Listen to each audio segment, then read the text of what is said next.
Hello student, स्वागत है आपका यूपीएससी विद डीएस में, जिसमें हम पढ़ रहे हैं विजन आईएएस का पीटी 365 जो एनवायरनमेंट का है।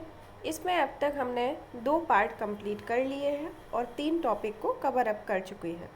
अभी हमारा चौथा टॉपिक होगा जिसको हम कंप्लीट करेंगे। चौथा टॉपिक है भुगतान प्रणाली और वित्तीय बाजार, payment system and financial market. इसके अंतर्गत मेन टॉपिक आता है भुगतान प्रणाली। भुगतान प्रणाली के बारे में, भारतीय भुगतान प्रणाली क्या है, इंडियन पेमेंट सिस्टम। इसके संदर्भ में यह क्यों सुर्खियों में रहा है, चलिए देखते हैं। भारतीय रिजर्व बैंक आरबीआई ने भुगतान विजन, पेमेंट विजन 2025 नामक एक दस्तावेज जारी किया है। यह दस्तावेज वर्ष 2025 तक की अवधि के लिए भारतीय भुगतान प्रणाली पर आरबीआई के विचार और उसके विजन को प्रदर्शित करता है। यह दस्तावेज किस लिए जारी किया गया है? यह आरबीआई के विजन और उसके विचार को प्रदर्शित करता है। भारत में भुगतान प्रणाली का क्या सिस्टम रहा है, चलिए इसको देखते हैं। भुगतान और निपटान प्रणाली अधिनियम 2007 के अंतर्गत आरबीआई द्वारा इसका विनिमय और पर्यवेक्षण किया जाता है।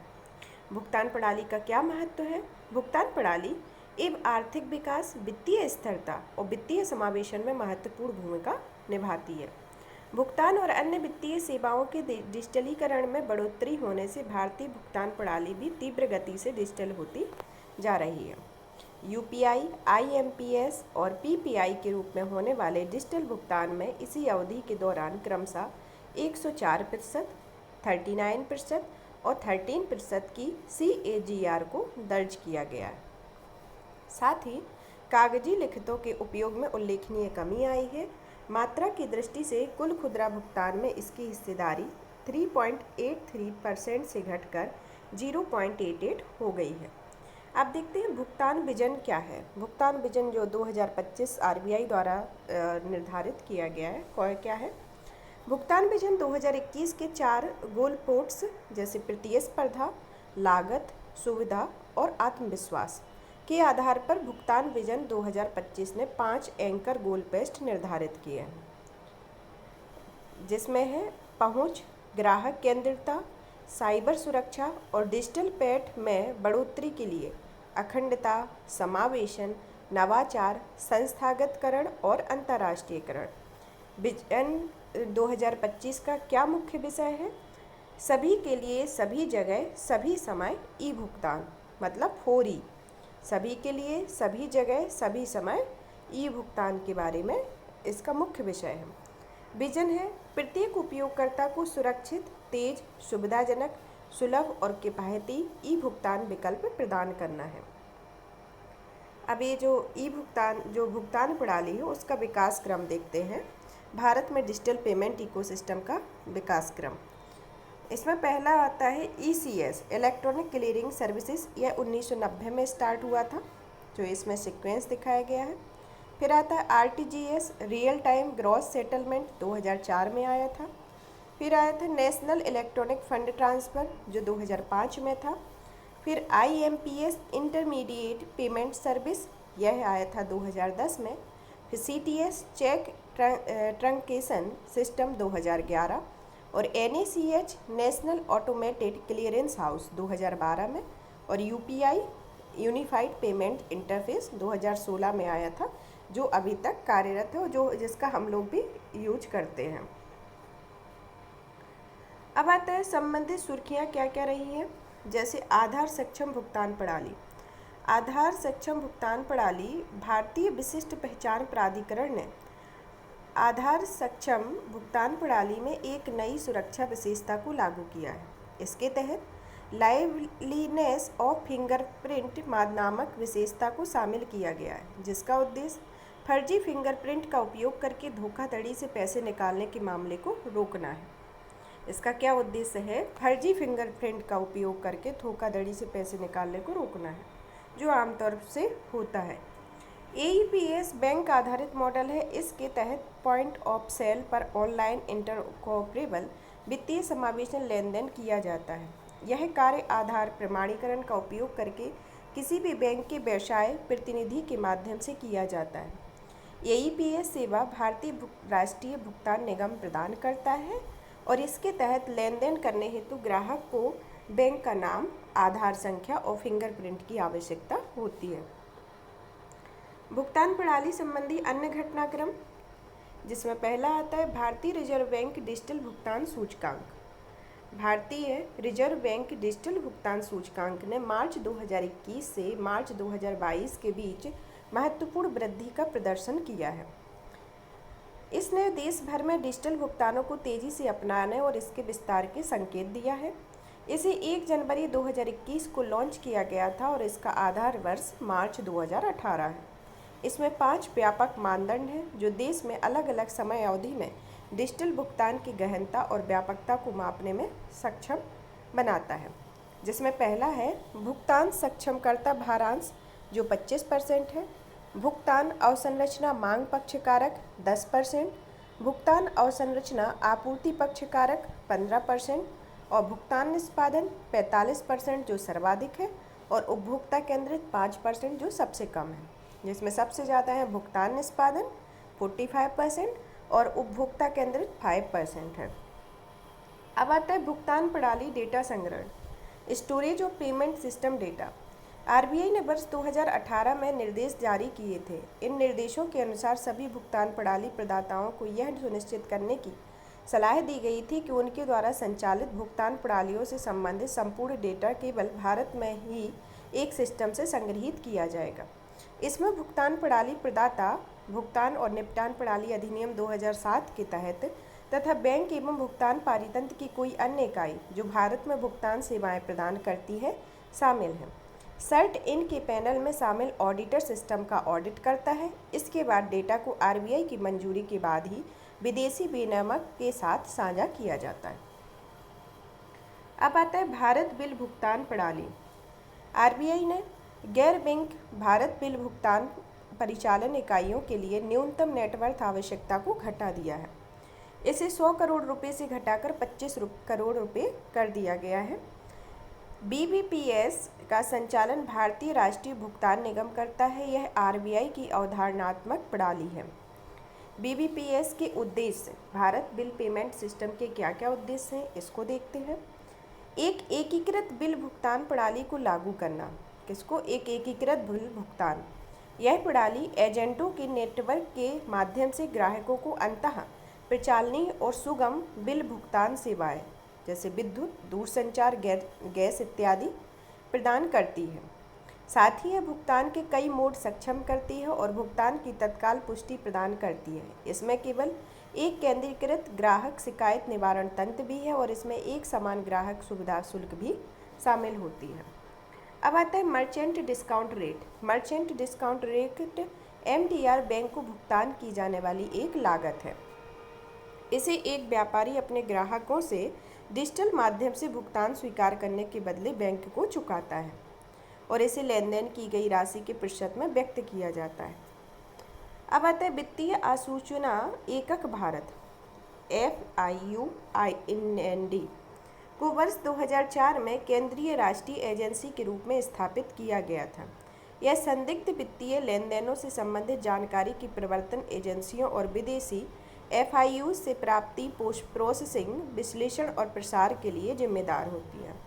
यह एजेंसी वित्त मंत्री की अध्यक्षता वाली आर्थिक खुफिया एजेंसी परिषद की रिपोर्ट करती है। FIUIND एग्रोमेंट ग्रुप का सदस्य है। यह ग्रुप 166 FIUs की एक संयुक्त संस्था है। एग्रोमेंट ग्रुप धन शोधन, आतंकवाद के वित्त पोषण आदि से निपटने के लिए FIUs को सुरक्षित रूप से विशेषज्ञता और वित्तीय खुफिया जानकारी का आदान प्रदान करने का एक मंच प्रदान करती है। अब आता है फिनटेक। फिनटेक या वित्तीय प्रौद्योगिकी। यह क्या है? वित्तीय प्रौद्योगिकी को एक नई तकनीक के रूप में वर्णित किया गया है जो वित्तीय सेवाओं के वितरण और उपयोग को बढ़ाने और स्वचालित करने की दिशा में काम करती है। किसमें? वित्तीय सेवाओं के वितरण और उपयोग को बढ़ाने और स्वचालित करने की दिशा में काम करती है। इसके अंतर्गत आते हैं बैंक, भुगतान, NBFC, सिक्योरिटी ब्रोकिंग, धन प्रबंधन और वितरण, ये वित्त के अंतर्गत आएंगे। और तकनीक के अंतर्गत हार्डवेयर प्रदाता, सॉफ्टवेयर प्रदाता, क्लाउड प्रदाता, प्लेटफॉर्म प्रदाता इत्यादि आते हैं और इन दोनों से मिलकर फिनटेक बनाता है। मतलब एक साइड वित्त होता है, एक साइड तकनीक है। वित्त के अंतर्गत ये प्रणाली आती है जैसे बैंक, भुगतान, एनबीएफसी, सिक्योरिटी ब्रेकिंग, धन प्रबंधन, वितरण। और तकनीकी के अंतर्गत हार्डवेयर प्रदाता, सॉफ्टवेयर, क्लाउड प्रदाता, प्लेटफॉर्म प्रदाता आते हैं, जिसमें ये बीच में जो फिनटेक होती है जो दोनों के समामिलन से बनी होती है। फिनटेक उद्योग के बारे में प्रमुख तथ्य। आरबीआई भारत में फिनटेक का प्राथमिक नियामक है। इसको कौन संस्था नियामक है? आरबीआई। वित्त वर्ष 20 में भारतीय फिनटेक उद्योग का मूल्य 50 से 60 बिलियन डॉलर था। भारत में वर्तमान में दुनिया का तीसरा सबसे बड़ा फिनटेक इकोसिस्टम है। अंतर्राष्ट्रीय वित्तीय सेवा प्राधिकरण वैश्विक महत्वाकांक्षा रखने वाले भारतीय फिनटेक को भारत में प्रवेश करने के इच्छुक विदेशी फिनटेक के लिए प्राथमिक नियामक होगा। जो अंतर्राष्ट्रीय वित्तीय सेवा केंद्र प्राधिकरण है वह भारतीय फिनटेक को भारत में प्रवेश करने के इच्छुक विदेशी फिनटेक के लिए एक प्राथमिक नियामक के रूप में कार्य करेगा। केंद्रीय बैंक डिजिटल मुद्रा। केंद्रीय बैंक डिजिटल मुद्रा क्या है? हाल ही में भारतीय रिजर्व बैंक ने केंद्रीय बैंक डिजिटल मुद्रा का एक पायलट प्रोजेक्ट शुरू किया है। इस संबंध में सीबीडीसी का एक कॉन्सेप्ट नोट भी जारी किया गया। अन्य संबंधित तथ्य क्या है? कॉन्सेप्ट नोट का उद्देश्य सीबीडीसी के बारे में सामान्य रूप से और डिजिटल रूपरेखा के पहले से तय किए गए फीचर्स के बारे में विशेष रूप से जागरूकता पैदा करना होता है। इस नोट में डिजिटल रुपये को बैंक नोट की परिभाषा में शामिल नहीं किया गया है, शामिल करने की बात कही गई है। इसके लिए भारतीय रिजर्व बैंक अधिनियम 1934 में संशोधन करने का प्रस्ताव रखा गया है। कॉन्सेप्ट नोट द्वारा प्रस्तावित डिजिटल रुपया। कॉन्सेप्ट नोट के अनुसार डिजिटल रुपये का डिजाइन परिस्थितियों और आवश्यकता के आधार पर तय किया जाएगा ताकि यह वित्तीय और मौद्रिक स्थिरता में लक्ष्यों के अनुरूप हो। इसके दो रूप होते हैं, एक खुदरे स्तर पर होता है, एक थोक स्तर पर होता है। सीबीडीसी जो खुदरा स्तर पर होता है यह संभवतः सभी निजी क्षेत्र, गैर वित्तीय उपभोक्ताओं और व्यवसायों द्वारा उपयोग के लिए उपलब्ध होगी, और सीबीडीसी थोक यह सभी के लिए उपलब्ध नहीं होगी, इसे वित्तीय संस्थानों के इस्तेमाल के लिए डिजाइन किया जाएगा। ई रुपये को टोकन आधारित या खाता आधारित बनाया जाएगा। टोकन आधारित सीबीडीसी बैंक नोट्स की तरह धारक विपरीत या लिखित होगा। इसका आशय यह हुआ कि टोकन धारक को ही उसका स्वामी माना जाता है। अब आएगा खाता धारक प्रणाली के तहत सीबीडीसी के सभी धारकों को बैंक के बैलेंस और लेन देन के रिकॉर्ड को रखना अनिवार्य होगा। नियंत्रित गोपनीयता के सिद्धांत का पालन किया जा सकता है। करेंसी के छोटे लेन देन में गोपनीयता का अनामिता बनाई रखी जा सकती है, वहीं बड़े लेन देन के मामले में इसे ट्रेसेबल बनाया जा सकता है, अर्थात करेंसी के स्रोत का पता लगाया जा सकता है। यह भौतिक नकदी से जुड़ी अनामिता से समान होगी। अब आता है भारत में सीबीडीसी 2 टियर वाले इनडायरेक्टेड मॉडल पर आधारित है। सीबीडीसी एक गैर लाभकारी संगठन है जो अर्थात इस पर कोई ब्याज नहीं मिलेगा। सीबीडीसी के बारे में आरबीआई के अनुसार सीबीडीसी केंद्रीय बैंक द्वारा डिजिटल रूप में जारी की गई एक वैध मुद्रा होती है। इसे देश की फिएट करेंसी के तय मूल्य से जोड़ा जाएगा। साथ ही यह बैंक नोट के मौजूदा भौतिक स्वरूप को डिजिटल रूप प्रदान करती है। और आरबीआई अधिनियम 1934 के अनुसार केवल आरबीआई को भारत में बैंक नोट जारी करने का अधिकार है, और सिक्का निर्माण अधिनियम 2011 के तहत यह केंद्र सरकार को केवल सिक्के और 1 रुपये का नोट जारी करने का अधिकार दिया गया है।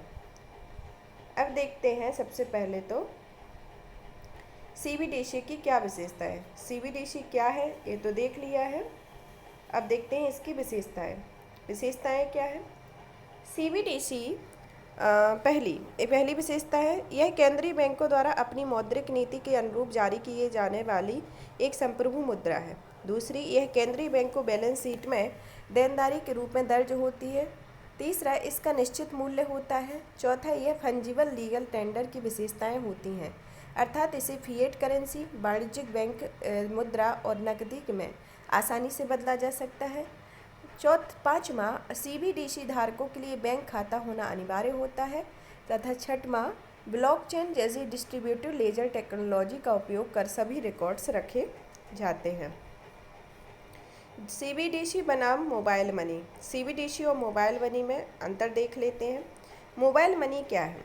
मोबाइल मनी का यह भुगतान संबंधी लेन देन का एक प्रकार होती है। सीबीडीसी यह भुगतान का एक नया साधन है। यह वाणिज्यिक बैंकों और अन्य अनधिकृत वित्तीय संस्थानों को देयता के रूप में होती है और सीबीडीसी केंद्रीय बैंक सीबीडीसी का प्राथमिक जारीकर्ता होता है, इसलिए सीबीडीसी केंद्रीय बैंक की प्रत्यक्ष देयता होती है। नो योर कस्टमर से संबंधित शर्तों का पालन कर मोबाइल वॉलेट बनाया जाता है। यह वॉलेट एक निश्चित आयु वाले व्यक्ति ही बना सकते हैं, इससे अन्य आयु वर्ग के लोग इस सुविधा से वंचित रह जाते हैं। मोबाइल मनी के अंतर्गत आता है और सीबीडीसी राष्ट्रीय स्तर पर यूनिवर्सली एक्सेसिबल बनाए गए हैं। मोबाइल मनी के लिए भुगतान को अधिकृत और प्रमाणीकृत करने के लिए मध्यवर्तियों की आवश्यकता होती है। उदाहरण के लिए जारीकर्ता तथा प्राप्तकर्ता बैंक, वित्तीय संस्थान या भुगतान सेवा प्रदाता जैसे मध्यवर्ती बैंक आते हैं और इसमें सीबीडीसी में यह भेजने वाले तथा प्राप्त करने के वाले के बीच पीयर टू पीयर भुगतान व्यवस्था है। इसमें इसे इंटर बैंक निपटान की आवश्यकता नहीं होती है। सीबीडीसी में क्या नहीं होता है? सीबीडीसी एक डिजिटल या वर्चुअल करेंसी है, लेकिन इसकी तुलना उन निजी क्रिप्टो करेंसी से नहीं की जा सकती है जिनका पिछले एक दशक से व्यापक रूप से इस्तेमाल हो रहा है, जैसे केंद्रीय बैंक डिजिटल मुद्रा और निजी क्रिप्टो करेंसीज। इसके अंतर ब्लॉकचेन टेक्नोलॉजी आती है। सीबीडीसी की विशेषताओं में केंद्रीय प्राधिकरण, कम अस्थिरीकरण, लचीली आपूर्ति, निजता के उल्लंघन और बेनामी का बहुत कम भय। उदाहरण के तौर पर ई नायरा या नाइजीरिया का है और डिजिटल युआन चीन का। निजी क्रिप्टो करेंसी, इसमें यह विकेंद्रीकृत है, अत्यधिक स्थिर है, सीमित या वृद्धिशील है,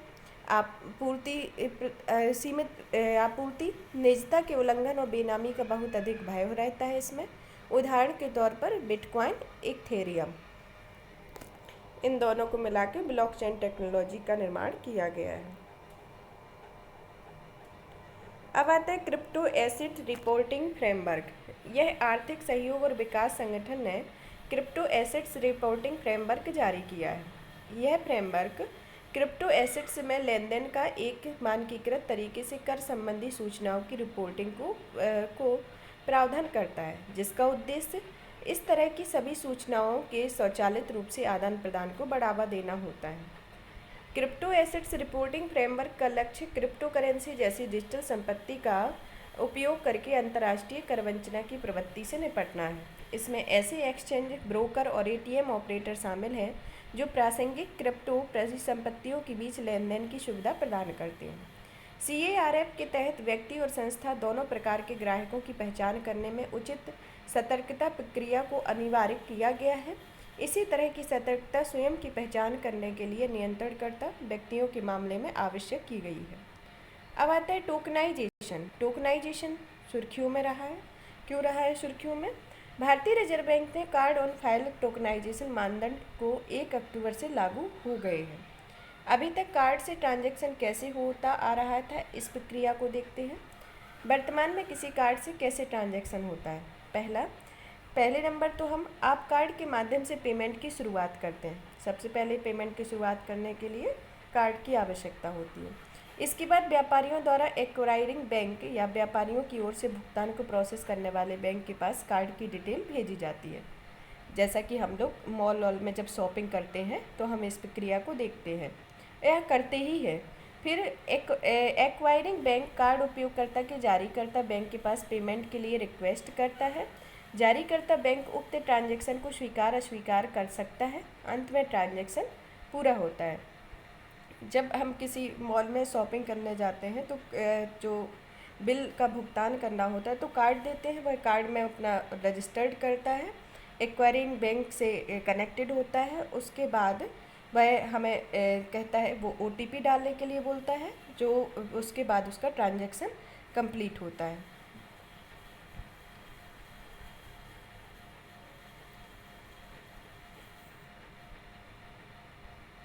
अब आता है अब टोकनाइजेशन ट्रांजैक्शन कैसे काम करता है। टोकनाइजेशन ट्रांजैक्शन में सेव किए गए कार्ड की जानकारी उपयोग करते हुए पेमेंट की शुरुआत होती है। जो हमने ट्रांजैक्शन किया है वहाँ जो हमने उस डेटा को सेव कर लिया है, अब उसको सेव किए गए कार्ड की जानकारी से पेमेंट की शुरुआत होगी। उसके बाद कार्ड डिटेल को टोकन में बदल दिया जाता है। या फिर टोकनाइजेशन ऐप के जरिए ऐसा किया जाता है। उसके बाद टोकन सेवाओं का उपयोग करने वाला व्यापारी एक्वायरिंग बैंक को टोकनाइज्ड जानकारी भेजता है। एक्वायरिंग बैंक कार्ड जारी करने वाले बैंक को टोकनाइज्ड रिक्वेस्ट भेजता है। फिर जारीकर्ता बैंक टोकन की जांच कर ट्रांजैक्शन को स्वीकार या अस्वीकार करता है और अंत में ट्रांजैक्शन पूरा होता है। उपर्युक्त प्रत्येक चरण में आपके कार्ड डिटेल्स को ना तो आगे भेजा जा सकता है, ना ही सेव किया जा सकता है। पूरी प्रक्रिया में कार्ड डिटेल्स को टोकनाइज्ड किया जाता है, इसलिए यहाँ कार्ड डिटेल्स का दुरुपयोग संभव नहीं है। अब आता है COF टोकनाइजेशन के बारे में। टोकनाइजेशन में क्रेडिट और डेबिट कार्ड के पर्सनल डिटेल्स को एक यूनिक कोड यानी टोकन में बदल दिया जाता है। इसके माध्यम से कार्ड संबंधी संवेदनशील विवरण साझा किए बिना ही खरीदारी की जा सकती है। COF आधारित लेनदेन में कार्ड धारक किसी ऑनलाइन मर्चेंट को अपने मास्टर कार्ड या वीजा के विवरण को स्टोर करने के अधिकार देता है। इस प्रकार मर्चेंट कार्ड धारक द्वारा की जाने वाली ऑनलाइन खरीद की रकम को स्टोर किए गए खाते से काट लेता है। कार्ड्स टोकन अनुरोधकर्ता और आइडेंटिफाइड डिवाइड के लिए अलग अलग टोकन होगा। ये सबके लिए अलग अलग टोकन रहता है। दूसरे शब्दों में कहें तो यदि आप कार्ड से ऑनलाइन खरीदारी करते हैं तो आपको प्रत्येक कार्ड को हर मर्चेंट के पास टोकनाइज्ड कराना होगा। टोकनाइजेशन की प्रक्रिया के तहत ऑनलाइन भागीदारी या व्यापारी को ऑनलाइन लेनदेन की प्रक्रिया के लिए card number, card verification value code और एक्सपायरी डेट के स्टोर करने की अनुमति नहीं होती है। टोकनाइजेशन और डी टोकनाइजेशन केवल निम्नलिखित के द्वारा ही किया जा सकता है। पहला, कार्ड जारी करने वाले बैंक के द्वारा, या दूसरा वीजा या मास्टर कार्ड, रुपे कार्ड जारीकर्ता द्वारा, जिन्हें अधिकृत कार्ड नेटवर्क माना जाता है। 60 से 70% भारतीय कार्ड धारकों को कवर करते हुए 10 करोड़ से अधिक टोकन पहले ही तैयार किए जा चुके हैं। अब आता है यूनिफाइड पेमेंट इंटरफेस। यह संयुक्त अरब अमीरात भी UPI भुगतान को स्वीकार करने वाले देशों में शामिल हो गया है। इससे पहले भूटान, नेपाल और सिंगापुर जैसे देश UPI भुगतान को स्वीकार कर चुके हैं। UPI की विशेषताएं। UPI क्या है, पहले तो ये देखते हैं। EPI का किस तरीके से काम करता है, कहाँ कहाँ हम इसका उपयोग करते हैं, जिसमें पहला तो सीधे मोबाइल ऐप के माध्यम से शिकायत दर्ज की जा सकती है। दूसरा, 24/7 तुरंत भुगतान करने या नकद प्राप्ति का अनुरोध करने की सुविधा है। यह सुविधा बैंक की छुट्टियों के दिन भी उपलब्ध होती है। भीम ऐप के माध्यम से सभी बैंक खातों को एक ही UPI ऐप का उपयोग करके एक्सेस किया जा सकता है। ना तो भुगतान करने वाले को, ना ही लाभार्थी को बैंक विवरण साझा करने की आवश्यकता होती है। और इसमें वर्चुअल पेमेंट एड्रेस के माध्यम से सीधे भुगतान किया जा सकता है तथा फंड ट्रांसफ़र या बिल भुगतान पूरी तरह से निःशुल्क होते हैं। UPI के पेमेंट में यह पेमेंट प्रणाली है जो इस तरह से होती है। अब UPI और इसकी विशेषताएं। UPI एक तत्काल रियल टाइम भुगतान प्रणाली है। इसे अंतर बैंक लेनदेन की सुविधा के लिए NPCI द्वारा विकसित किया गया है। यह विश्व स्तर पर सबसे सफल रियल टाइम भुगतान प्रणाली है। व्यक्ति से व्यक्ति तथा व्यक्ति से व्यापारी लेनदेन में सुगमता और सुरक्षा प्रदान करती है। NPCI के बारे में। NPCI RBI और इंडियन बैंक एसोसिएशन की एक पहल है। इसकी स्थापना भुगतान और निपटान प्रणाली अधिनियम 2007 के प्रावधानों के तहत किया गया है, जिसका उद्देश्य भारत में एक भुगतान प्रणाली को निपटान और संरचना निर्मित करना होता है। यह निम्नलिखित का संचालन करता है, जैसे रुपे स्वदेशी रूप से विकसित भुगतान प्रणाली, IMPS immediate payment service, NACH national automated clearance house, ABPS Aadhaar payment bridge system, NFS national financial switch और भारत बिल पेमेंट सिस्टम आदि के माध्यम से इसका संचालन किया जाता है। भीम ऐप के बारे में। Bhim Bharat interface for money mobile phone के माध्यम से तेज, सुरक्षित, विश्वसनीय कैशलेस भुगतान सक्षम करता है। यह NPCI द्वारा संचालित होता है और इसे 2016 में विकसित किया गया था और जिसका उद्देश्य देश के वित्तीय समावेशन को बढ़ाना और समाज में डिजिटल रूप को सशक्त बनाने के लिए इसका शुरुआत की गई थी। अब आता है TPAPs क्या है। ये ऐसे स्टैंडर्ड एप्लीकेशन या एप्लीकेशन को संदर्भित करते हैं जो मौजूदा मूल प्रोग्राम में अतिरिक्त कार्यक्षमता को जोड़ते हैं। इसके उदाहरणों में जैसे अमेजन पे, गूगल पे, क्रेड, बजाज फिनसर्व जैसी एप्लीकेशन शामिल हैं। ये जिसका हम रोज़ाना उपयोग करते हैं, ये सब भुगतान प्रणाली के द्वारा। 2020 में एनपीसीआई ने थर्ड पार्टी ऐप प्रोवाइड के लिए यूपीआई के माध्यम से किए जाने वाले लेन देन की समग्र मात्रा पर 30% वॉल्यूम कैप लगाने का निर्देश जारी किया था। वॉल्यूम कैप के संदर्भ में इस समय सीमा को बढ़ाकर दिसंबर 2024 कर दिया गया है। अब आता है digital banking unit. Digital banking unit हाल ही में प्रधानमंत्री ने 75 डिजिटल बैंकिंग यूनिट्स राष्ट्र को समर्पित की हैं। यह डिजिटल बैंकिंग के लाभों को देश में कोने कोने तक पहुंचाने में सरकार प्रयासों का हिस्सा है। डिजिटल पेमेंट यूनिट्स क्या है? यह एक विशिष्ट फिक्स्ड पॉइंट बिजनेस यूनिट या हब होता है। इसमें डिजिटल बैंक उत्पादों और सेवाओं की पेशकश करने के लिए एक न्यूनतम डिजिटल बुनियाद ढांचा स्थापित किया जाता है, जो वित्तीय उत्पादों और सेवाओं को भी डिजिटल रूप देने में सक्षम होता है। सेवाओं के लिए साधन जैसे स्वयं सेवा क्षेत्र और डिजिटल सहायता क्षेत्र।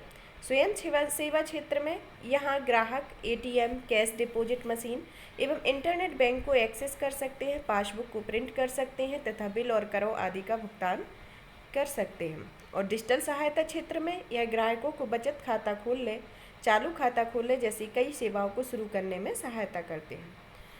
डिजिटल बैंकिंग यूनिट की अन्य विशेषताओं में ग्राहकों को लागत प्रभावी और सुगम पहुंच प्रदान करने में सहायक होता है। यह बैंकिंग उत्पादों और सेवाओं के मामले में डिजिटल अनुभव को और बढ़ाने में सहायक होता है। प्रभावी कागज रहित, सुरक्षित और कनेक्टिंग बैंकिंग माहौल उपलब्ध कराने में सहायक होता है। इसके अंतर्गत अधिकतर सेवाएं वर्ष भर या 24 घंटे सेल्फ सर्विस मोड में उपलब्ध होती हैं। अब आता है डिजिटल बैंकों के संदर्भ में 3 प्रमुख मॉडल, जैसे नियो बैंक, पारंपरिक बैंकों की स्वायत्त इकाई और समग्र रूप से संचालित होने वाली बैंक। नियो बैंक को नए जमाने के बैंक भी कहा जाता है। नियो बैंक केवल ऑनलाइन संचालित होने वाली ऐसी वित्तीय तकनीक कंपनियां हैं जो वर्तमान लाइसेंसधारी बैंकों के साथ साझेदारी करके जमा कार्ड और भुगतान इत्यादि जैसे विशिष्ट बैंकिंग सुविधाएं प्रदान कर रही हैं। उदाहरण के लिए ओपन टेक्नोलॉजीज, रेजर पे एक्स, डेव इत्यादि आती हैं। पारंपरिक बैंक की स्वायत्त इकाइयाँ मूल रूप से पारंपरिक बैंकों के नए जमाने की बैंकिंग गतिविधियों को संपन्न करती हैं, जो स्वायत्त रूप से कार्य करती हैं और स्वतंत्र रूप से कार्य करने वाले नियो बैंक के साथ प्रतिस्पर्धा करती हैं। उदाहरण के लिए 811 कोटक महिंद्रा बैंक और यूनो भारतीय स्टेट बैंक इसके मोबाइल ऐप हैं। अब आता है समग्र रूप से संचालित होने वाले लाइसेंस प्राप्त बैंक। ये स्वतंत्र डिजिटल बैंक हैं जो बैंकिंग विनियामकों द्वारा पूरी तरह से विनियमित होते हैं तथा अपने बॉन्ड और तुलन पत्र पर कार्य करते हैं, जैसे स्टारलिंक, बीबेक, ककाओ, मोंजो, N26 इत्यादि इसके अंतर्गत आते हैं। अन्य संबंधित तथ्य, आरबीआई ने दिशा निर्देशों के आधार पर देश भर में 75 डीबीओस स्थापित किए हैं। इन्हें सरकार, आरबीआई, इंडियन बैंक एसोसिएशन और इसके सहभागी बैंकों की संयुक्त पहल के रूप में स्थापित किया गया है। किस किस के द्वारा? सरकार, आरबीआई, इंडियन बैंक एसोसिएशन और इसके सहभागी बैंकों की एक संयुक्त पहल के द्वारा। डीबीओ की स्थापना उन सभी अनुसूचित वाणिज्यिक बैंकों के द्वारा की जाती है जिनके पास डिजिटल बैंक के क्षेत्र में कार्य करने का अनुभव है। हालांकि क्षेत्रीय ग्रामीण बैंक, भुगतान बैंक और लोकल एरिया बैंक डीबीओ की स्थापना के लिए पात्र नहीं होते हैं। उदाहरण के लिए 75 डीबीओ स्थापित करने वाले बैंकों में 11 सार्वजनिक क्षेत्र के बैंक, 12 निजी क्षेत्र के बैंक और 1 लघु वित्त बैंक शामिल हैं। अनुसूचित वाणिज्यिक बैंक आरबीआई से अनुमति लिए बिना ही टियर 1 से टियर 6 केंद्रों शहरों में डीबीओ खोल सकते हैं। ऐसा वे तभी कर सकते हैं जब उन्हें किसी कारणवश विशेष रूप से प्रतिबंधित ना किया गया हो। अब आता है डिजिटल ऋण। डिजिटल लैंडिंग क्या है? डिजिटल लैंडिंग के बारे में पढ़ेंगे, यह सुर्खियों में क्यों रहा है।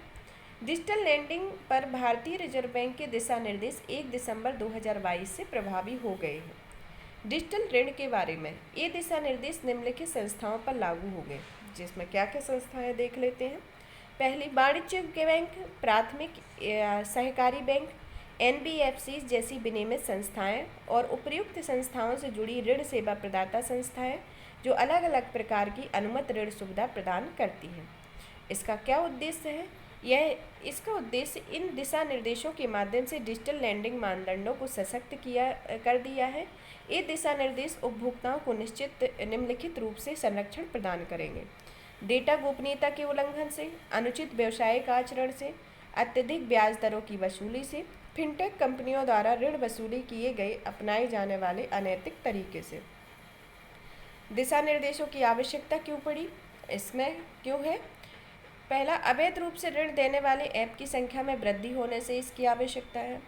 डेटा गोपनीयता को लेकर चिंता और गैर विनियमित संस्थाओं से संबंधित है। BNPL पॉइंट ऑफ सेल का एक रूप होता है जहां उपभोक्ताओं खरीदारों को भुगतान करने के लिए आमतौर पर 15 से 30 दिन की ब्याज मुक्त अवधि प्रदान की जाती है। क्रिप्टो ऋण में वृद्धि। क्रिप्टो ऋण में वृद्धि से संबंधित ऋण देने वाले DEFI प्लेटफॉर्म क्रिप्टो एसेट्स का उपयोग करके ऋण देने और ऋण लेने की सुविधा प्रदान करते हैं। ये किसी भी विनियामकीय ढांचे की अनुपस्थिति में गंभीर समस्याएं पैदा कर सकते हैं। अब डिजिटल रूप से ऋण प्रदान करना कहाँ से प्रदान करते हैं? इससे डिजिटल रूप से ऋण प्रदान करना क्या होता है? यह दूर बैठे और स्वचालित रूप से डिजिटल ऋण या उधार देने की प्रक्रिया होती है। इसके तहत ग्राहक बनाने, ऋण संबंधी आकलन, ऋण की स्वीकृति, ऋण प्रदान करने और वसूली और संबंधित ग्राहक सेवाओं के लिए मुख्य रूप से सहज डिजिटल तकनीकों का उपयोग किया जाता है। इसके विकास के चालक कौन कौन से हैं? कई स्टार्टअप्स और NBFCs का उदय, इंटरनेट का बढ़ता प्रसार, स्मार्टफोन के उपयोग में बढ़ोतरी, बेहतर प्रौद्योगिकियों का विकास, अनुकूल विनियामकीय माहौल और ग्राहकों की बढ़ती उम्मीदें खासकर वैश्विक महामारी का कारण है। सुविधा प्रदाता, डिजिटल लैंडिंग ऐप या प्लेटफॉर्म। डिजिटल लैंडिंग ऐप क्या है? यह है विनियमित कंपनियों की मोबाइल और वेब आधारित एप्लीकेशन है। इसमें वेब और NBFCs के साथ साथ RE द्वारा नियुक्त ऋण सेवा प्रदाताओं द्वारा संचालित ऐप्स भी शामिल हैं। ऋण प्रदान करने की हिस्सेदारी। डिजिटल रूप से ऋण प्रदान करने की में प्राइवेट बैंकों की बड़ी हिस्सेदारी होती है। इसके बाद NBFC और सार्वजनिक क्षेत्र के बैंकों का स्थान लेते हैं। भारत में डिजिटल रूप से ऋण प्रदान करने वाले बाजार में 2023 तक 48% की वृद्धि होने की उम्मीद है।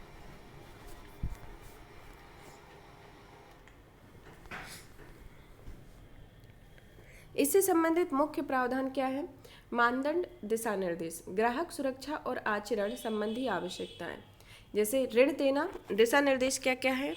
ऋण देना, सर्विसिंग और भुगतान और क्रेडिट सीमा, ऋण के लिए प्रकटीकरण, शिकायत निवारण, ये 4 तरह की इसमें दिशा निर्देश दिए गए हैं। अब आता है प्रौद्योगिकी और डेटा संबंधी आवश्यकताएं। इसके अंदर क्या क्या दिशा निर्देश दिए गए हैं? डेटा का संग्रह, उपयोग और किसी तीसरे पक्ष के साथ डेटा का साझाकरण करना, डेटा का भंडारण, व्यापक गोपनीयता नीति और प्रौद्योगिकी मानक इसके अंतर्गत आएंगे। अब इसका विनियामकीय ढांचा। विनियामकीय ढांचे के दिशा निर्देश हैं: ऋणों की रिपोर्टिंग करना, कूलिंग ऑफ और लॉकअप पीरियड के संदर्भ में। लॉकअप पीरियड एक ऋणी को कूलिंग ऑफ पीरियड के दौरान बिना किसी दंड के मूलधन और आनुपातिक APR का भुगतान करके डिजिटल ऋण से बाहर निकलने का एक स्पष्ट विकल्प दिया जाएगा। LSP के संबंध में उचित सावधानी और अन्य आवश्यकताएं इससे संबंधित रहेंगी। अब आता है वित्तीय बाजार। वित्तीय बाजार में पहला है क्रेडिट रेटिंग। क्रेडिट रेटिंग के बारे में, यह सुर्खियों में क्यों रहा है? सेबी ने क्रेडिट रेटिंग एजेंसियों द्वारा उपयोग किए जाने वाले रेटिंग स्केल्स के मानकीकरण संबंधी दिशा निर्देश जारी किए हैं। क्रेडिट रेटिंग सिंबल क्या होते हैं, इनको एक नज़र में देखते हैं। जिसमें देखो AAA, यह ऋण दायित्वों के मामले में सबसे उच्च दर्जे की रेटिंग होती है। इसमें समय पर ऋण चुकाने और के संबंध में उच्चतम स्तर की सुरक्षा की संभावना व्यक्त की जाती है। AA उच्च स्तर की सुरक्षा के अंतर्गत आता है। A पर्याप्त स्तर की सुरक्षा। BBB मध्यम स्तर की सुरक्षा में। BB डिफ़ॉल्ट होने का मध्यम स्तर का जोखिम। B में डिफ़ॉल्ट होने का उच्च स्तर का जोखिम होता है। C में डिफ़ॉल्ट होने का अत्यधिक उच्च स्तर का जोखिम होता है और D में डिफ़ॉल्ट घोषित या जल्द ही डिफ़ॉल्ट होने की आशंका होती है। ये इस तरीके की रेटिंग दी जाती है। जो सबसे अच्छी होती है उसको AAA, फिर AA, A, BBB, और डी तक यह दिया जाता है। सेबी द्वारा जारी दिशा निर्देशों के मुख्य बिंदु। इससे जारीकर्ता रेटिंग या कॉरपोरेट क्रेडिट रेटिंग के लिए प्रतीकों और उनकी परिभाषाओं का मानकीकरण किया गया है। रेटिंग प्रतीकों AAA, BBB, BCD के उपसर्ग के रूप में CRA का पहला नाम प्रयोग किया जाना चाहिए। CRA तुलनात्मक स्थिति को दर्शाने के लिए AA से C तक की श्रेणियों के भीतर मॉडिफायर का उपयोग कर सकते हैं। इसमें रेटिंग वॉच और रेटिंग आउटलुक के लिए मानक डिस्क्रिप्टर दिए गए हैं। रेटिंग वॉच क्या है? रेटिंग वॉच यह लघु अवधि में रेटिंग को घटने या बढ़ने की अपेक्षित दिशा पर CRA के दृष्टिकोण को बताता है, और रेटिंग आउटलुक यह लघु से मध्यम अवधि में रेटिंग के घटने या बढ़ने की अपेक्षित दिशा या CRA के दृष्टिकोण को दर्शाता है। अब देखते हैं क्रेडिट रेटिंग के बारे में। क्रेडिट रेटिंग किसी इकाई द्वारा अपने वित्तीय दायित्वों को निर्धारित समय सीमा के भीतर पूर्णतः निभाने की क्षमता और इच्छा के बारे में क्रेडिट रेटिंग की राय को क्रेडिट रेटिंग कहा जाता है। क्रेडिट रेटिंग किसी देनदार द्वारा भुगतान में डिफ़ॉल्ट की संभावनाओं को दर्शाती है। क्रेडिट रेटिंग के उपयोगकर्ताओं क्रेडिट रेटिंग का उपयोग निवेशक, मध्यस्थ जैसे निवेश बैंक, ऋण जारीकर्ता और व्यवसाय एवं कॉरपोरेशन करते हैं। क्रेडिट रेटिंग एजेंसियां किसी इकाई की गुणात्मक और मात्रात्मक विशेषताओं का विश्लेषण करके देनदार की क्रेडिट रेटिंग का मूल्यांकन करती है। वर्तमान में 3 प्रमुख क्रेडिट रेटिंग एजेंसियां हैं, जिसमें Moody's investor services, Standard and Poor's और फिच ग्रुप, जो समग्र रेटिंग बाजार में अपनी 85% हिस्सेदारी को नियंत्रित करती हैं। क्रेडिट रेटिंग के प्रकार। निवेश ग्रेड रेटिंग का अर्थ है निवेश के लिए मजबूत स्थिति है, जबकि स्पेक्युलेटिव ग्रेड निवेश के लिए उच्च जोखिम को दर्शाता है।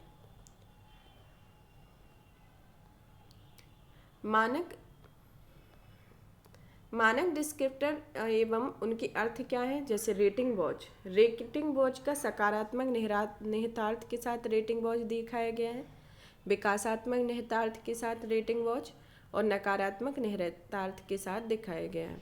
और रेटिंग आउटलुक में भी स्थिर, सकारात्मक और नकारात्मक को दिखाया गया है। और किसी कंपनी या सरकारी उधारकर्ता को क्रेडिट रेटिंग प्रभावित करने वाले कारक एक दूसरे से मिले हुए रहते हैं। जैसे कोई कंपनी के भुगतान का इतिहास, जिसमें भुगतान करने में होने वाली चूक या डिफ़ॉल्ट को भी शामिल किया जाता है। इसको यह है वर्तमान में कंपनी पर कितना बकाया, उसके पास किस प्रकार का कर्ज है। यह कंपनी या संगठन के प्रति बाजार का दृष्टिकोण या संगठनात्मक समस्याएं जो समय पर ऋण भुगतान को बाधित करती हैं। वर्तमान नकदी प्रवाह और आय की स्थिति, यह चारों एक दूसरे से समामेलित होते हैं और एक दूसरे से इंटरकनेक्टेड होते हैं।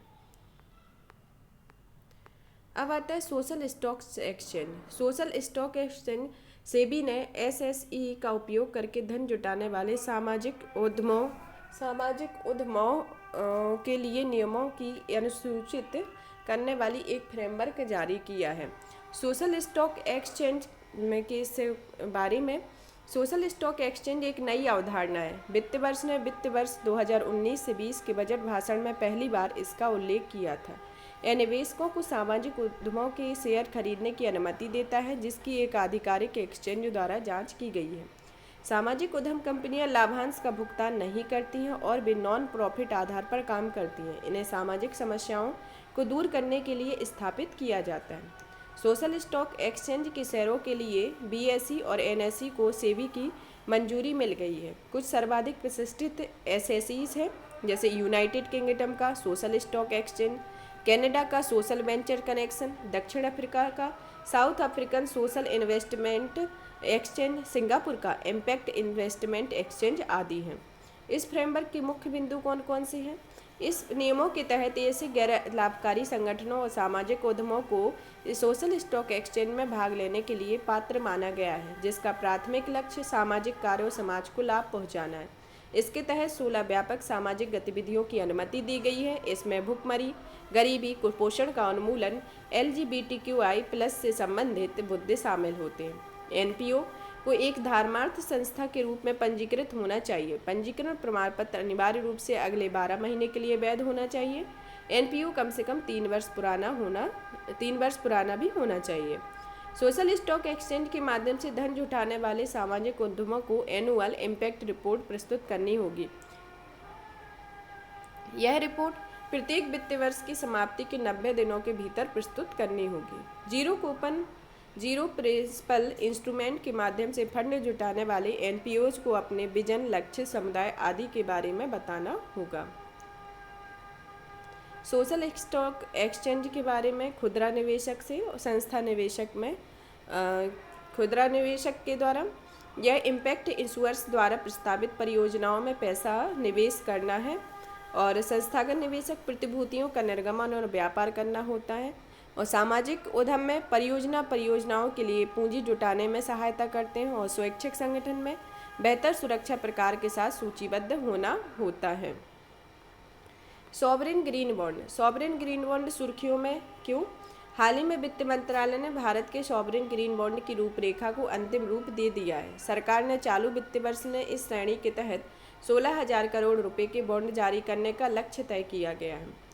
सॉवरेन बॉन्ड क्या है? सॉवरेन बॉन्ड ग्रीन बॉन्ड का एक प्रकार की डेब्ट सिक्योरिटी होती है। इसे जलवायु और पारिस्थितिकी तंत्र में सकारात्मक योगदान देने वाली परियोजनाओं के लिए धन जुटाने या उनके पुनर्वित्त उपलब्ध कराने के लिए तैयार किया जाता है।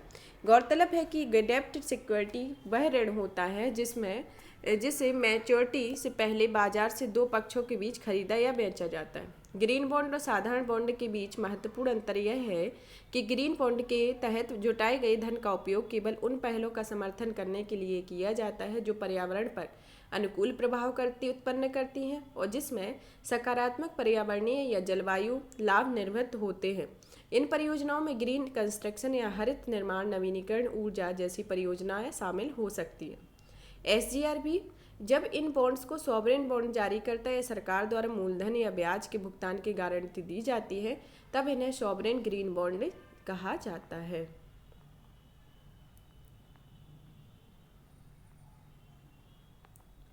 ग्रीन बॉन्ड कब से इसकी शुरुआत हुई, क्या इसका सिनेरियो रहा, इसको देखते हैं। सबसे पहले 2007 में ग्रीन बॉन्ड कैसे काम करता है पहले तो ये देखते हैं। ग्रीन बॉन्ड पर्यावरण के अनुकूल परियोजनाओं का नियमित बॉन्ड की तुलना में कम ब्याज दर पर वित्त पोषण करने के लिए ग्रीन बॉन्ड का उपयोग किया जाता है। इसे कंपनियों को हरित परियोजनाओं में अधिक निवेश करने के लिए प्रोत्साहित करने हेतु लाया गया था। ग्रीन बॉन्ड्स कहाँ काम करता है? यह अक्षय ऊर्जा उत्पादन में, जल संरक्षण में, जलवायु अनुकूल बुनियादी ढांचे में, अपशिष्ट और प्रदूषण नियंत्रण में और जैव ऊर्जा प्रौद्योगिकी में काम करता है। अब इसकी शुरुआत कब से हुई, इसकी स्टार्टिंग से देखते हैं। सर्वप्रथम 2007 में यूरोपियन इन्वेस्टमेंट बैंक द्वारा $807 मिलियन मूल्य का पहला जलवायु जागरूकता बॉन्ड जारी किया गया था। 2008 में विश्व बैंक ग्रीन बॉन्ड जारी करने वाला पहला संस्थान बना। फिर 2015 में यस बैंक ने हरित बुनियादी ढांचा परियोजना ने वित्त पोषण के लिए $160 मिलियन मूल्य का भारत का पहला ग्रीन इंस्ट्रक्शन बॉन्ड जारी किया है। 2016 में एक्सिस बैंक ने लंदन स्टॉक एक्सचेंज में भारत का पहला अंतर्राष्ट्रीय स्तर पर सूचीबद्ध एवं प्रमाणित ग्रीन बॉन्ड लॉन्च किया। पोलैंड ने पहला सॉवरेन ग्रीन बॉन्ड जारी किया। 2017 में सेबी ने ग्रीन बॉन्ड पर परियोजनाओं के लिए दिशा निर्देश जारी किए।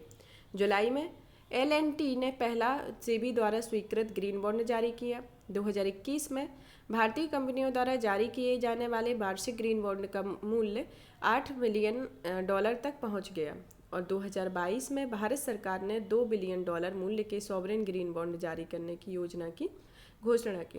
भारत ने 2021 में लगभग $6.11 बिलियन के ग्रीन बॉन्ड जारी किए हैं। यह 2015 में जारी किए गए पहले बॉन्ड के बाद सबसे मजबूत बॉन्ड था।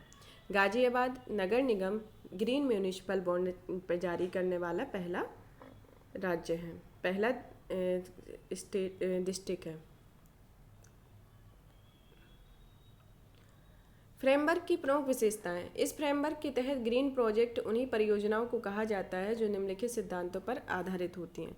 पहला, वह ऊर्जा दक्षता को प्रोत्साहित करती हूँ। दूसरा, वह कार्बन और ग्रीन हाउस गैसों के उत्सर्जन को कम करती हूँ। वह जलवायु लचीलापन और अनुकूलन को बढ़ावा देती हूँ। वह सतत विकास सिद्धांतों के अनुसार प्राकृतिक पारिस्थितिकी तंत्र और जैव विविधता में सुधार करती हूँ तथा उसे प्रोत्साहित करती हूँ। ग्रीन प्रोजेक्ट के तहत पात्र परियोजनाएं और अपात्र परियोजनाएं। पात्र परियोजनाएं जैसे नवीनीकरण ऊर्जा, ऊर्जा दक्षता, स्वच्छ परिवहन, जलवायु परिवर्तन अनुकूलन, सतत जल और अपशिष्ट प्रबंधन, प्रदूषण रोकथाम और नियंत्रण, प्राकृतिक संसाधनों का सतत प्रबंधन, ग्रीन बिल्डिंग्स, जलीय जीव विविधता संरक्षण इत्यादि आधारित परियोजनाएं शामिल होती हैं। अपात्र परियोजनाओं के अंतर्गत खनन से संबंधित नई एवं मौजूदा परियोजनाएं, जीवाश्म ईंधन के उत्पादन और वितरण से संबद्ध परियोजनाएं जिसमें सुधार या उन्नयन शामिल है, परमाणु ऊर्जा उत्पादन से जुड़ी परियोजनाएं, प्रत्यक्ष अपशिष्ट दहन पर आधारित परियोजनाएं, शराब, हथियार, तंबाकू, गेमिंग या पॉम ऑयल उद्योग से संबंधित, नवीनीकरण ऊर्जा परियोजनाएं जो संरक्षित क्षेत्र आधारित फीड स्टॉक का उपयोग करके बायोमास ऊर्जा का उत्पादन करती हैं, लैंडफिल प्रोजेक्ट 25 मेगावाट से बड़े हाइड्रो पावर प्लांट आते हैं। अब आता है ग्रीन फाइनेंसिंग वर्किंग ग्रुप क्या है। वर्किंग कमेटी वित्त मंत्रालय के साथ मिलकर परियोजनाओं के चयन और मूल्यांकन में मदद करेगी। SGRB के तहत जुटाए गए धन को भारत की संचित निधि में जमा किया जाएगा और इस धन का उपयोग पात्र हरित परियोजनाओं के वित्त पोषण के लिए किया जाएगा। पब्लिक डेप्ट मैनेजमेंट सेल SGRB के तहत जुटाए गए धन की निगरानी करेगी। इसके तहत पात्र परियोजनाएं पूंजीकरण या पुनः पूंजीकरण के लिए सॉवरेन ग्रीन बॉन्ड द्वारा जुटाए गए धन का उपयोग कर सकेंगे। सुर्खियों में रहे अन्य बॉन्ड जैसे फिक्स रेट बॉन्ड, ऐसे बॉन्ड की पूरी अवधि के दौरान ब्याज दर निश्चित होती है। फ्लोटिंग रेट बॉन्ड वर्तमान ब्याज दर पर संदर्भ में ब्याज दर घटती बढ़ती रहती है। शून्य ब्याज दर बॉन्ड, इसमें निवेशकों को कोई निश्चित ब्याज प्राप्त नहीं होता। इसमें जारीकर्ता बॉन्ड धारकों को केवल मूलधन का भुगतान करते हैं। मुद्रास्फीति सूचकांक बॉन्ड, इसमें भुगतान को मुद्रास्फीति के साथ समायोजित किया जाता है। इसके लिए भुगतानों को कुछ मुद्रास्फीति संकेतों से जोड़ा जाता है। ब्लू बॉन्ड ऋण लिखत एक नया रूप है। इसे स्वस्थ महासागरों और नीली अर्थव्यवस्था के लिए निवेश का समर्थन करने हेतु जारी किया जाता है। नीली अर्थव्यवस्था आर्थिक समृद्धि, बेहतर आजीविका और रोजगार के लिए समृद्धि संसाधनों का संधारणीय उपयोग है। रुपया मूल्य वर्ग के बॉन्ड या मसाला बॉन्ड एक ऐसा शब्द है जिसका उपयोग एक वित्तीय साधन के रूप में किया जाता है। इसके माध्यम से भारतीय संस्थाएं विदेशी बाजार में रुपये मूल्य वर्ग में धन जुटाती हैं। यह बॉन्ड जारीकर्ता को मुद्रा जोखिम से बचाने और इसकी बजाय इन बॉन्ड्स को खरीदने वाले निवेशकों को जोखिम हस्तांतरित करने का एक प्रयास है। RBI ने वर्ष 2015 में भारतीय संस्थाओं को विदेशों में रुपये मूल्य वर्ग बॉन्ड जारी करने के लिए अनुमति प्रदान की है। इससे रिलेटेड UPSC में क्वेश्चन पूछा जा चुका है। तो इन सभी की जो शब्दावली है उनको भी, जैसे fix rate bond, floating rate bond, शून्य ब्याज दर बॉन्ड, इनकी शब्दावली को याद करना जरूरी है। अब आते हैं वित्तीय क्षेत्रक से संबंधित संस्थान एवं प्रणालियाँ। इसमें सब वित्तीय क्षेत्रक से संबंधित भुगतान एवं प्रणालियाँ में पहले नंबर तो सेबी के बारे में देख लेते हैं। सेबी का मुख्यालय मुंबई में है। इसकी उत्पत्ति भारत सरकार के एक संकल्प के माध्यम से 1988 में स्थापित किया गई थी। यह भारतीय पूंजी बाजार की विनियामक संस्था है। यह 1992 में भारतीय प्रतिभूति और विनियामक बोर्ड अधिनियम 1992 के माध्यम से एक सांविधिक निकाय बन गया। 2015 में सेबी में फॉरवर्ड मार्केट कमीशन का विलय करके सेबी को कमोडिटी मार्केट के विनिमय का कार्य भी सौंप दिया गया। इसका उद्देश्य प्रतिभूतियों में निवेशकों के हितों की रक्षा करना, प्रतिभूति शेयर बाजार के विकास को बढ़ावा देना, प्रतिभूति बाजार को विनियमित करना है। अन्य जानकारी में सेबी वित्त मंत्रालय के अधीन कार्य करता है। इसकी 3 मुख्य शक्तियां प्राप्त हैं। संरक्षणात्मक, विकासात्मक, विनियामकीय कार्यों को प्रभावी ढंग से करने के लिए अर्धन्यायिक, अर्ध कार्यकारी और अर्ध विधायी शक्तियाँ होती हैं। अब इसके अंतर्गत कौन कौन सी शब्दावली हैं, कौन कौन सी प्रणालियाँ क्षेत्रक हैं, इसको देखते हैं। निवेशक शिक्षा और संरक्षण कोष प्राधिकरण, इसे भारत सरकार ने 2016 में स्थापित किया था। इसकी स्थापना कॉरपोरेट कार्य मंत्रालय के तत्वाधान में की गई थी। इसको कौन कौन सी जिम्मेदारी सौंपी गई है? यह निवेशक शिक्षा संरक्षण कोष का प्रशासन करता है। निवेशकों को शेयरों, दावा न किए गए लाभांशों, परिपक्व जमा या डिबेंचर आदि की वापसी करना, निवेशकों के बीच जागरूकता को बढ़ावा देना और निवेशकों के हितों की रक्षा करना इत्यादि होता है। अब आता है स्कोर्स वस्तुतः सेबी शिकायत निवारण प्रणाली है। यह वेब आधारित केंद्रीकृत निवारण प्रणाली होती है। इसे प्रतिभूति बाजार से संबंधित शिकायतों को दर्ज करने के लिए बनाया गया था। इस प्रणाली को वर्ष 2011 में शुरू किया गया और 2011 से शिकायत दर्ज करने के लिए अनिवार्य कर दिया गया। अब आता है इंडिया इंटरनेशनल बुलियन एक्सचेंज। यह गांधीनगर में भारत का पहला IBS लॉन्च किया गया। इसका शुभारंभ Gujarat international finance tech city या गिफ्ट सिटी के अंतर्राष्ट्रीय वित्तीय सेवा केंद्र ने किया था। इसका उद्देश्य देश में सोने का मानक मूल्य निर्धारित करना और छोटे सराफा विक्रेताओं और ज्वेलर्स के लिए कीमती धातु में व्यापार करना आसान बनाना है। अब आते हैं central depository services limited. Central depository services limited सरकार द्वारा पंजीकृत एक शेयर डिपोजिटरी है। इसकी स्थापना 1999 में की गई थी। सरकारी स्वामित्व वाली नेशनल स्टॉक डिपोजिटरी लिमिटेड इसकी समकक्ष आती है। CDSL को बॉम्बे स्टॉक एक्सचेंज ने प्रमुख बैंकों के साथ संयुक्त रूप से बढ़ावा दिया है। ये बैंक हैं जैसे भारतीय state bank, bank of India, bank of Baroda, HDFC bank, standard chartered bank तथा यूनियन बैंक ऑफ इंडिया आते हैं। यह उपभोक्ताओं को शेयरों में अभौतिक रूप से स्टोर करने में मदद करती है। यह बाजार अवसंरचना में शामिल एक संस्थान है। इसे पूंजी बाजार संरचना का महत्वपूर्ण हिस्सा माना जाता है। MIIS ऐसे संस्थान हैं जो व्यापार, भुगतान और रिकॉर्ड कर रखने वाली सुविधाएं प्रदान करते हैं। अब आता है financial benchmark India private limited. इसका गठन 2014 में कंपनी अधिनियम 2013 के तहत एक प्राइवेट लिमिटेड कंपनी के रूप में किया गया। यह fixed income money market and derivatives association of India, foreign exchange dealers association of India और भारतीय बैंक संघ के संयुक्त स्वामित्व वाली कंपनी है। यह भारत में मुद्रा बाजार, सरकारी प्रतिभूतियों और विदेशी मुद्रा से संबंधित बेंचमार्क विकसित तथा शासित करती है। जैसे उदाहरण के लिए Mumbai interbank offer rate, Mumbai interbank forward offer rate इत्यादि आती है तथा इस बेंचमार्क का इस्तेमाल वित्तीय अनुबंधों के मूल्य निर्धारण, निपटान और मूल्यांकन के उद्देश्य से किया जाता है। ये वित्तीय बाजारों में मूल्य अखंडता के प्रमुख चालक होते हैं। अब आता है प्रतिभूति आयोगों के लिए अंतर्राष्ट्रीय संगठन। इसकी स्थापना 1983 में की गई। यह संगठन एक अंतर्राष्ट्रीय संगठन है जिसका मुख्यालय स्पेन की राजधानी मैड्रिड में है। यह संगठन प्रतिभूति क्षेत्र के लिए वैश्विक मानक निर्धारक के रूप में दुनिया की प्रतिभूति विनियामकों को एक मंच पर लाता है। यह वैश्विक विनियामक सुधार एजेंडा G20 और वित्तीय स्थिरता बोर्ड के साथ कार्य करता है। भारत में SEBI international organisation of securities commission का एक सामान्य सदस्य है। इसके में अंतर्राष्ट्रीय वित्तीय सेवा प्राधिकरण एक सहयोगी सदस्य है और बम्बई स्टॉक एक्सचेंज और नेशनल स्टॉक एक्सचेंज और multi commodity exchange of India इससे संबंधित सदस्य हैं। अब आते हैं वित्तीय क्षेत्र से संबंधित अन्य अवधारणाएं। नॉन डिलीवरेबल फॉरवर्ड बाजार। नॉन डिलीवरेबल फॉरवर्ड एक विदेशी मुद्रा विनिमय अनुबंध है। इसके तहत दो पक्ष भविष्य में किसी भी तिथि को प्रचलित हाजिर दर के लिए मुद्राओं के विनिमय हेतु सहमत होता है। इसके अंतर्गत एक निश्चित तय तिथि और एक परिभाषित वायदा दर पर किसी सहमति राशि के लिए एक NDF निर्धारित किया जाता है। पैसिव फंड एक ऐसे निवेश साधन होते हैं जो बाजार सूचकांक के विशिष्ट बाजार खंडों को दोहराते हैं। उदाहरण के लिए एक्सचेंज ट्रेडेड फंड और इंडेक्स फंड आते हैं।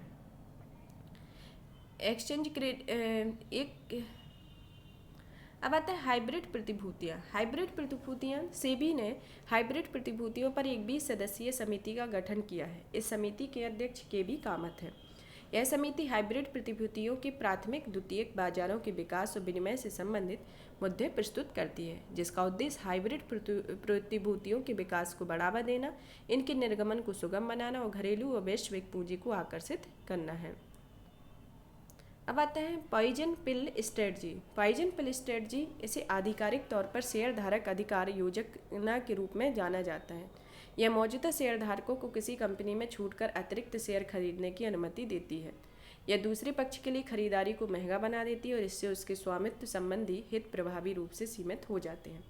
अब आता है एंकर निवेशक। एंकर निवेशक को कॉर्नर स्टोन निवेशकों के रूप में भी जाना जाता है। ये योग्यता प्राप्त संस्थागत क्रेता होते हैं जो बड़ी मात्रा में शेयर खरीदते हैं। उदाहरण के लिए म्यूचुअल फंड, विदेशी संस्थागत निवेश, भविष्य निधि इत्यादि होते हैं। Infrastructure investment trust investment mutual fund के समान एक सामूहिक निवेश योजना है। यह नवसंरचना में व्यक्तिगत संस्थागत निवेशकों से छोटी मात्रा में धन के प्रत्यक्ष निवेश को सक्षम बनाता है। इसमें रिटर्न के रूप में छोटी आय प्राप्त होती है और इसे सेबी द्वारा 2014 में विनियमित किया गया था। फॉरवर्ड प्रीमियम दर भारतीय और अमेरिकी बॉन्ड के बीच मौजूदा ब्याज दर के अंतर को दर्शाती है। यह एक ऐसी स्थिति होती है जिसमें किसी मुद्रा के लिए आगामी और अपेक्षित भविष्य की कीमत हाजिर कीमत से अधिक होती है। अब आता है insider trading. Insider trading SEBI ने फ्रंट रनिंग को बाजार में हेरफेर करने वाली प्रथा और इनसाइडर ट्रेडिंग के रूप में वर्गीकृत किया है। साथ ही इस प्रकार की गतिविधियों में शामिल कई फंड हाउसों को भी दंडित किया गया है। इनसाइडर ट्रेडिंग से तात्पर्य अप्रकाशित मूल्य असंवेदनशील सूचना रखते हुए सार्वजनिक रूप से कारोबार करने वाली कंपनी की प्रतिभूतियों को खरीदने और बेचने की प्रथा से है। यूपीएसआई में वित्तीय परिणाम लाभांश घोषणाएं, बायबैक घोषणाएं, विस्तार योजनाएं, विलय समामेलन, शेयर बिक्री आदि होते हैं। हाल ही में सुप्रीम कोर्ट ने अपने निर्णय में कहा है कि केवल मूल्य संवेदनशील जानकारी रखना और उसके आधार पर व्यापार करना इनसाइडर ट्रेडिंग को सिद्ध करने के लिए पर्याप्त नहीं है। अब आता है फ्रंट रनिंग। फ्रंट रनिंग एक बाजार कदाचार है जहां एक डीलर या व्यापारी या फंड मैनेजर अग्रिम तौर पर थोक में वही शेयर खरीद लेता है। इस तरह की थोक खरीद शेयर की कीमत को बढ़ाती है और भारत में यह अवैध है।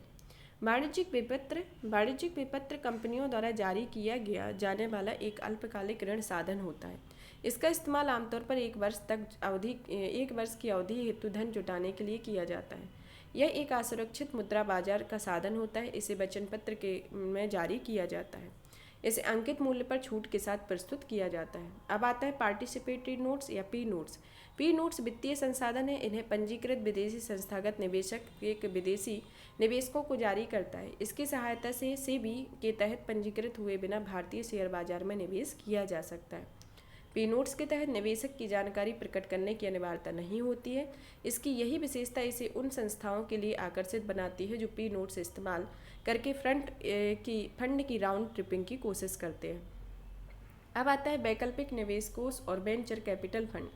वैकल्पिक निवेश कोष का अर्थ भारत में स्थापित या निगमित ऐसा कोई भी फंड है जो कि एक निजी रूप में जमा निवेश साधन है। ये निवेश एक बड़े निवेशकों से धन जुटाते हैं। वेंचर कैपिटल फंड एक प्रकार का एआईएफ है। यह एक ऐसा निवेश कोष है जो स्टार्टअप और लघु मध्यम आकार के उद्यमों को पूंजी प्रदान करने वाले इच्छुक अलग अलग निवेशकों को फंड जुटाता है। अब आता है प्रभावोत्पादक निवेश। यह एक ऐसी निवेश प्रणाली है जिसका उद्देश्य वित्तीय लाभ के साथ साथ विशिष्ट लाभकारी सामाजिक और पर्यावरणीय प्रभाव पैदा करना है। इसके अंतर्गत कुछ उदाहरण जैसे educate girls development impact bond. Educate girls DIB शिक्षा के लिए दुनिया का पहला डेवलपमेंट इम्पैक्ट बॉन्ड है। इसे राजस्थान में एक प्रूफ ऑफ कॉन्सेप्ट प्रोजेक्ट के रूप में लॉन्च किया गया था। अब आता है बीमा क्षेत्रक। बीमा क्षेत्रक में नए बीमा नियम में क्या संशोधन हुआ, क्या जोड़ा गया, उसके बारे में देखते हैं। सरकार ने देश में बीमा कवरेज को बढ़ाने के उद्देश्य से भारतीय बीमा विनियामक और विकास प्राधिकरण के 6 बीमा नियमों को अधिसूचित किया है। भारत में बीमा कवरेज 6.3% के वैश्विक औसत की तुलना में केवल 4.2% ही है। अब देखते हैं भारतीय बीमा विनियामक और विकास प्राधिकरण क्या है। इसकी स्थापना 2001 में हुई थी तथा इसका मुख्यालय हैदराबाद में है। इसके पहले इसका मुख्यालय दिल्ली में था। यह एक स्वायत्त विनियामक निकाय है। यह जो 1999 में IRDAI अधिनियम 1999 के माध्यम से मल्होत्रा समिति की रिपोर्ट पर अनुशंसा की गई थी। इसका उद्देश्य पॉलिसी धारकों के हितों की रक्षा करना होता है। यह बीमा व पुनर्बीमा उद्योगों का प्रबंधन और विनिमय करता है। साथ ही बीमा एवं पुनर्बीमा कंपनियों या मध्यस्थों का पंजीकरण करता है और इन्हें लाइसेंस प्रदान करता है। नए नियम के बारे में, इसके तहत एक कॉर्पोरेट एजेंट अब 9 बीमाकर्ताओं के साथ बीमा विपणन कंपनियां 6 बीमाकर्ताओं के साथ करार कर सकते हैं। मतलब एक कॉर्पोरेट एजेंट 9 बीमाकर्ताओं के साथ और बीमा विपणन कंपनियां 6 बीमाकर्ताओं के साथ करार कर सकती हैं। रेगुलेटरी सैंडबॉक्स एक नियंत्रित विनियामक परिवेश में नए उत्पादों या सेवाओं के लाइव परीक्षण को संदर्भित करता है। यह सैंडबॉक्स का परीक्षण अवधि की 6 महीने से बढ़ाकर अधिकतम 36 महीने कर दिया गया है। अन्य प्रकार की पूंजी जुटाने के लिए IRDAI से पूर्व मंजूरी की आवश्यकता समाप्त कर दी गई है। इसमें अधीनस्थ ऋण और अधिमान्य शेयर शामिल है। अपॉइंटेड एक्वेरी के अनुभव और योग्यता संबंधी आवश्यकताओं को लचीला बनाया गया है। शोधन क्षमता की स्थिति का आकलन करने हेतु राज्य एवं केंद्र सरकार से बकाया प्रीमियम पर विचार करने की अवधि को 180 दिनों से बढ़ाकर 365 दिन कर दिया गया है। ईज ऑफ डूइंग बिजनेस को बढ़ावा देने के लिए किसी बीमा कंपनी की स्थापना करने की प्रक्रिया को आसान बनाया गया है। संबंधित सुर्खियाँ। यूज एंड फाइल प्रक्रिया। भारतीय बीमा विनियामक व विकास प्राधिकरण ने यूज एंड फाइल प्रक्रिया का विस्तार किया है। इसके तहत जीवन बीमाकर्ताओं को पूर्व अनुमोदन के बिना नए उत्पादों को लॉन्च करने के लिए अधिकृत किया गया है। ध्यातव्य है कि IRDAI ने पूर्व में भी स्वास्थ्य बीमा उत्पादों के साथ साथ सामान्य बीमा कवर में भी इसी प्रकार की छूट प्रदान की थी। इससे क्या लाभ होंगे? उभरते बाजार की आवश्यकताओं के लिए अधिक तीव्र अनुक्रिया, पॉलिसी धारकों के लिए अधिक विकल्प और भारत में बीमा व्यवसाय के विस्तार को बढ़ावा दिया जाएगा। अब आता है सूक्ष्म बीमा, माइक्रो फाइनेंस। माइक्रो फाइनेंस भारतीय बीमा विनियामक विकास प्राधिकरण ने एक समिति नियुक्त की थी। इस समिति में 1 दर्जन से अधिक कम लागत वाले सूक्ष्म बीमा मॉडल का विकास सुझाव दिया है। इसके बारे में इसका उद्देश्य कम आय वाले लोगों को किफ़ायती बीमा उपलब्ध करवाना है। उद्देश्य कमाने वाले की आयु, गंभीर बीमारियों के इलाज के लिए भुगतान, नष्ट हुए घरों या व्यवसायों का पुनर्निर्माण आदि जैसे सामान्य जोखिमों से निपटने के लिए लोगों को सशक्त करना है। इरडा के बारे में हम पहले देख ही चुके हैं। अब आते हैं पेंशन क्षेत्रक। पेंशन क्षेत्रक हाल ही में पुरानी पेंशन योजना बनाम नई पेंशन योजना पर मौजूदा चर्चा के कारण पेंशन सुधारों से संबंधित बहस तेज हो गई है। पहले नंबर तो नई पेंशन योजना और पुरानी पेंशन योजना में अंतर देखते हैं कि क्या अंतर है, क्या इसका आधार है। न्यू पेंशन योजना NPS इसकी प्रकृति कैसी है? यह एक अंशदायी पेंशन प्रणाली है जहां कर्मचारी अपने रोजगार के वर्षों के दौरान NPS में अंशदान करते हैं। ओल्ड पेंशन योजना एक सुपरिभाषित लाभ योजना है। इसके तहत सरकारी कर्मचारियों को उनके अंतिम आहरित वेतन के आधार पर पेंशन प्रदान की जाती है। नई पेंशन योजना में पात्रता 18 से 70 वर्ष के बीच के सभी भारतीय नागरिक इस व्यवस्था का लाभ उठा सकते हैं और ओल्ड में केवल सरकारी कर्मचारी ही इसका फायदा उठा पाते थे। जोखिम इसमें शामिल है। इसमें NPS के जरिए एकत्रित धनराशि को बाजार से जुड़ी प्रतिभूतियों से निवेश किया जाता है और इसमें जो पुरानी पेंशन योजना थी उसमें कोई जोखिम शामिल नहीं था। इसमें कर लाभ, नई पेंशन योजना में इसमें आयकर अधिनियम 1961 की धारा 80C के तहत 1,50,000 रुपये तक की 80 CCD के 1B के तहत 50,000 रुपये तक का वार्षिक निवेश कर कटौती योग्य है, अर्थात ऐसे निवेश या कर छूट का लाभ उठाया जा सकता है। और ओल्ड में इसके तहत कर्मचारियों के लिए कोई कर लाभ उपलब्ध नहीं है। नई पेंशन योजना में सेवानिवृत्ति पर प्राप्त होने वाली पेंशन की राशि 60% राशि को कर मुक्त रखा गया है, जबकि शेष राशि कर के अधीन और इसे एन्युइटीज में निवेश के रूप में रहती है। और इसमें जो और पुरानी पेंशन योजना है इसके तहत अंतिम आहरित वेतन का 50% निश्चित मासिक पेंशन के रूप में प्रदान किया जाता है। अब आता है भारतीय पेंशन प्रणाली। भारतीय पेंशन प्रणाली अत्यधिक जटिल है। इस मामले में कई विकल्प उपलब्ध हैं जिसमें यह अत्यधिक बिखरी हुई है। उदाहरण के लिए भारत में वर्तमान सार्वजनिक पेंशन प्रणाली के तहत पुराने सिविल सेवकों के लिए ओल्ड पेंशन योजना और नए कर्मियों के लिए 1 जनवरी 2004 से OPS की जगह NPS लागू किया गया है। सशस्त्र बलों के कर्मियों को NPS के तहत शामिल नहीं किया गया है, अभी भी उन्हें OPS का लाभ मिलता है।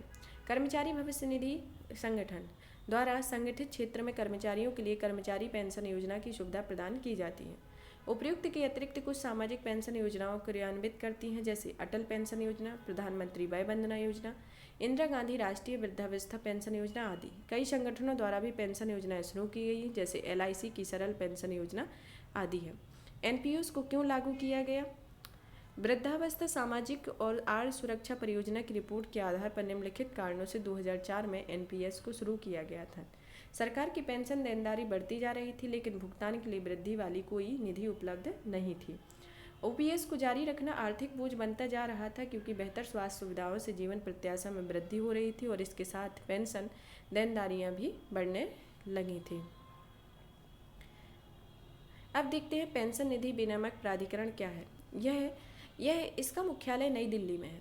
इसे वृद्धावस्था में सामाजिक और आय सुरक्षा रिपोर्ट की सिफारिश के आधार पर भारत सरकार के एक संकल्प के माध्यम से 2003 में स्थापित किया गया था। यह 2003 में पारित हुआ और 2014 में अधिसूचित पेंशन फंड नियामक एवं विकास प्राधिकरण अधिनियम के माध्यम से एक सांविधिक निकाय बन गया। इसका विजन एक संगठित पेंशन प्रणाली के प्रचार और विकास के लिए आदर्श नियामक बनाना है। PFRDA वित्त मंत्रालय के तहत काम करता है। यह राष्ट्रीय पेंशन प्रणाली और किसी अन्य अधिनियम द्वारा विनियमित नहीं की गई किसी भी अन्य पेंशन योजना को विनियमित करता है। उदाहरण के लिए अटल पेंशन योजना का संचालन करता है। इसकी संरचना, इसके एक अध्यक्ष, अधिकतम 6 सदस्य होते हैं, जिसमें कम से कम 3 पूर्णकालिक सदस्य होते हैं और जिन्हें केंद्र सरकार द्वारा नियुक्त किया जाता है। यहाँ पर हमारा एक चौथा टॉपिक कंप्लीट होता है। नेक्स्ट टॉपिक में हम यह बाह्य क्षेत्र के बारे में पढ़ेंगे और हमारे 3 पार्ट आज कंप्लीट हो गए हैं। जो पार्ट 4 में आगे ही इसी तरीके से कंटिन्यू करेंगे। और भी इसी तरीके की वीडियो को देखने के लिए चैनल को लाइक करें, सब्सक्राइब करें, शेयर करें। धन्यवाद।